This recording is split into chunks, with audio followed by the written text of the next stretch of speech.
मैं डॉक्टर शिराज शेख और आप देख रहे हैं मेरा यूट्यूब चैनल ज्ञानवर्धन। आज के इस वीडियो में हम देखेंगे अनुवाद के विविध प्रकार। इसके पहले वीडियो में हमने देखा है अनुवाद की परिभाषा, अनुवाद का स्वरूप, अनुवादक के गुण, अनुवाद की उपयोगिता एवं महत्व, अनुवाद किसे कहते हैं। आज हम देखेंगे अनुवाद के प्रकार कितने हैं। आइए देखते हैं। अनुवाद की प्रक्रिया सामग्री तथा उद्देश्य के आधार पर अनुवाद के कई प्रकार हो सकते हैं। कैटफोर्ड नामक अनुवादक ने पाठ्य विस्तार, भाषा स्तर और भाषा श्रेणी के आधार पर अनुवाद के पूर्णानुवाद, आंशिक अनुवाद, समस्त अनुवाद, सीमित अनुवाद, मुक्तानुवाद, शाब्दिक अनुवाद आदि प्रकारों का विवेचन किया है। डॉक्टर भोलानाथ तिवारी ने गद्यत्व पद्यत्व के आधार पर गद्यानुवाद तथा पद्यानुवाद, साहित्यिक विधाओं के आधार पर काव्यानुवाद तथा नाट्यानुवाद, विषय के आधार पर ललित साहित्य का अनुवाद, धार्मिक और पौराणिक साहित्य का अनुवाद, विधि साहित्य का अनुवाद, समाज शास्त्रीय विषयों के अनुवाद,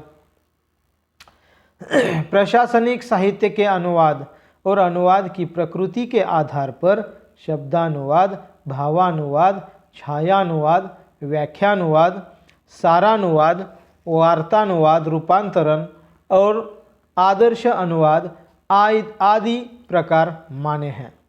अतः डॉक्टर भोलानाथ तिवारी द्वारा अनुवाद की प्रकृति के आधार पर किए गए अनुवाद के प्रकारों का विवेचन यहाँ पर हम कर रहे हैं।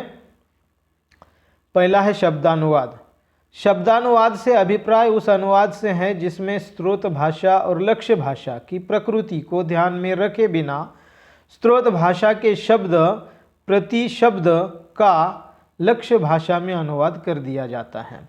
इस पंक्ति दर पंक्ति, वाक्य दर वाक्य अनुवाद भी कहते हैं इसे। इसके तीन उपभेद होते हैं। शब्द क्रमाग्रही, इसमें मूल सामग्री की हर शब्दाभिव्यक्ति का सामान्य रूप से उसी क्रम में अनुवाद होता है। जैसे I am reading a book, यह एक इंग्लिश का वाक्य है। इस अंग्रेजी वाक्य का अनुवाद मैं हूँ पढ़ रहा एक पुस्तक, अगर हिंदी में अनुवाद किया जाए तो इस तरह से इसका अनुवाद होगा। और यह अनुवाद अवांछनीय अर्थात महत्वपूर्ण नहीं है, इसका महत्व कम होगा।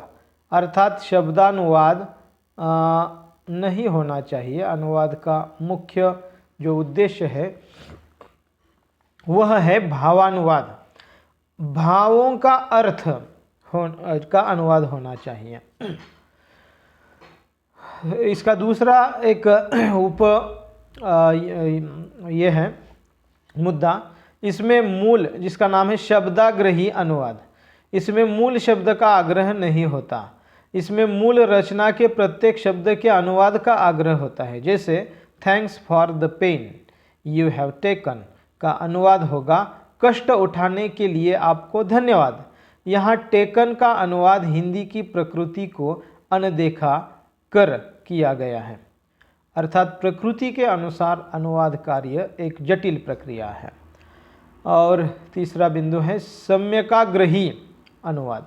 इस प्रकार के अनुवाद में अनुवादक मूल रचना को कथ्य एवं कथन दोनों दृष्टियों से सम्यक अनुवाद करने का प्रयत्न करता है। इस प्रकार अनुवाद की महत्ता को अबाधित रखने में शब्दानुवाद का महत्व कम ही रहता है। यानी कि शब्दानुवाद होना ही नहीं चाहिए, जो होना चाहिए वह भावानुवाद ही होना चाहिए।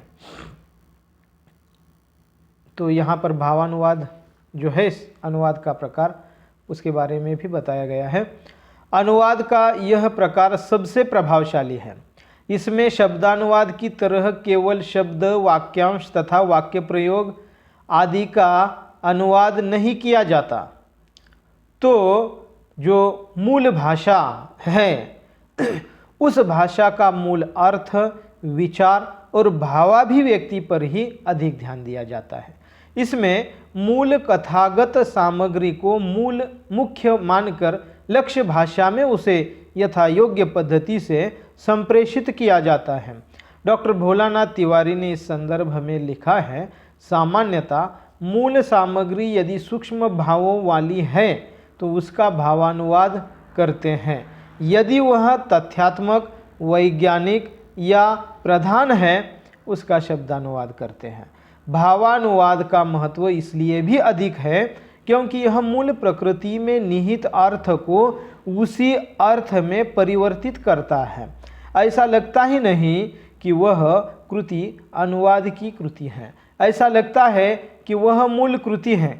अर्थात कृति तो अनुदित ही होती है, लेकिन लगता है कि जिस लिखने वाला व्यक्ति जो है वह किसी अन्य भाषा से परिवर्तित होकर यह कृति नहीं लिखी गई है, बल्कि यह मूल कृति है। तो इस तरह का अनुवाद होना चाहिए, तो ही अनुवाद सफल कहा जाता है।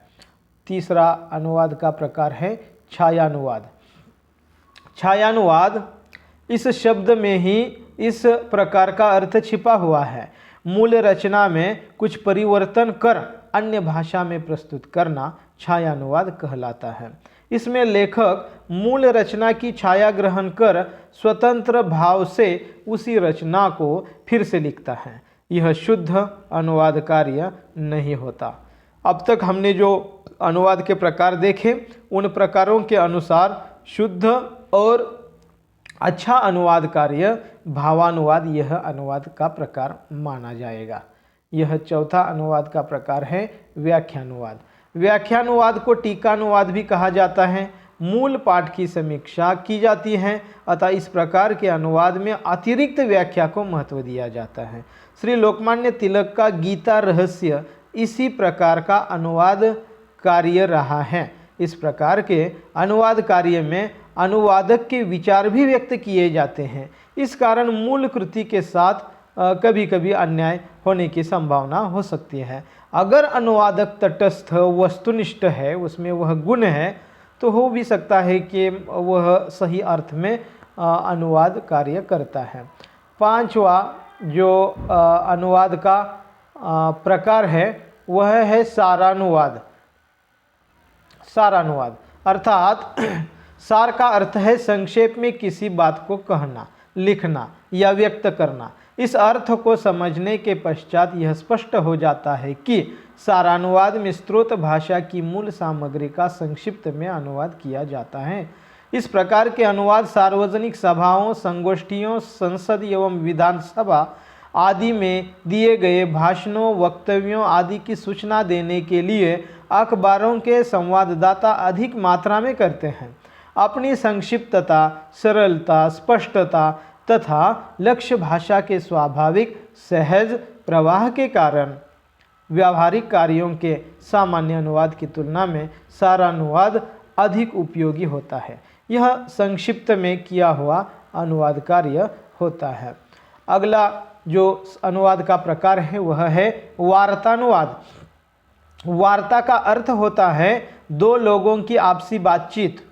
कभी कभी दो विभिन्न भाषा भाषियों के बीच कोई व्यक्ति भाषा माध्यम बनता है और उनकी आपसी बातचीत को अपने दो अथवा अधिक भाषाओं के ज्ञान के कारण तुरंत ही एक दूसरे के सम्मुख ही उनकी वार्ता के सहमति अथवा असहमति के मुद्दों से उन्हीं की भाषाओं में अनुवाद कर प्रस्तुत करता है।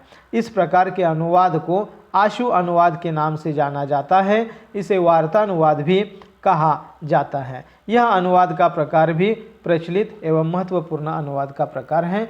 सातवां अनुवाद का प्रकार है रूपांतरण, जिसे कहा जाता है रूपांतरण।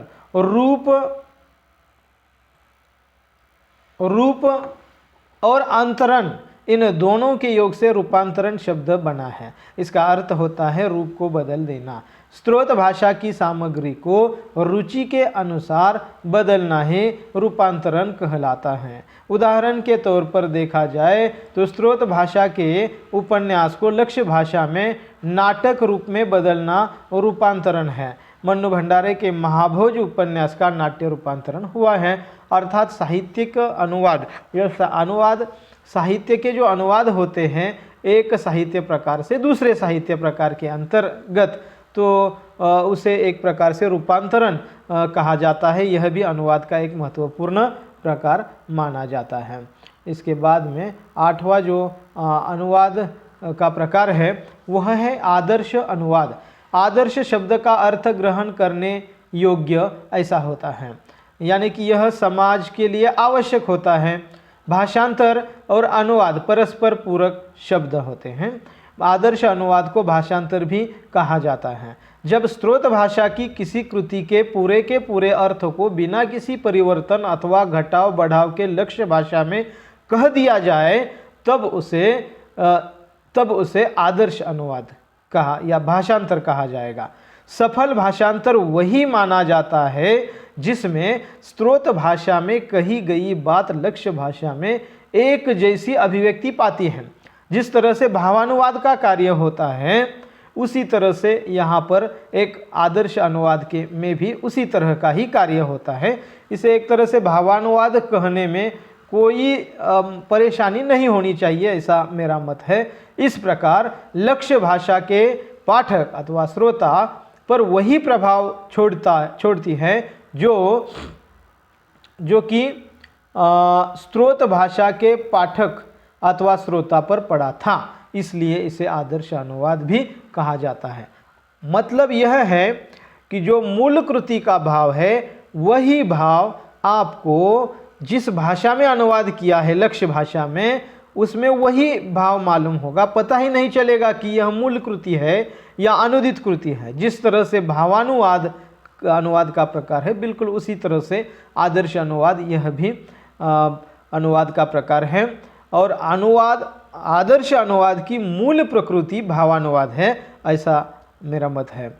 अनुवाद के प्रकारों में सबसे अधिक प्रभावी प्रकार भावानुवाद और आदर्श अनुवाद आदि होते हैं, क्योंकि इसमें मूल कृति के साथ न्याय होता है। मूल कृति में निहित भाव लक्ष्य भाषा में रूपांतरित होते हैं। इस प्रकार अनुवाद का साहित्य जगत में महत्वपूर्ण स्थान है और अनुवाद के अनेक प्रकार होते हैं। उसमें आदर्श अनुवाद और भावानुवाद यह दो महत्वपूर्ण अनुवाद के प्रकार है और उसी मुताबिक अगर अनुवाद होता है तो वह सही मायने में अनुवाद कार्य कहलाएगा। आज के वीडियो में बस इतना ही। आप अगर इस चैनल पर नए हैं तो मेरे चैनल को सब्सक्राइब कीजिए और बेल आइकन को दबाइए ताकि आने वाली वीडियो की नोटिफिकेशन सूचना आपको मिलती रहेगी। आज प्रयोजन मूलक हिंदी यह जो प्रश्न पत्र क्रमांक 15 था वह शिवाजी विश्वविद्यालय कोल्हापुर के तृतीय वर्ष कला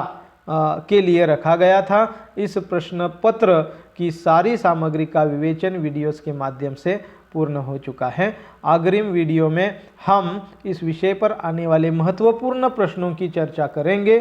तब तक के लिए शुक्रिया, बहुत बहुत धन्यवाद।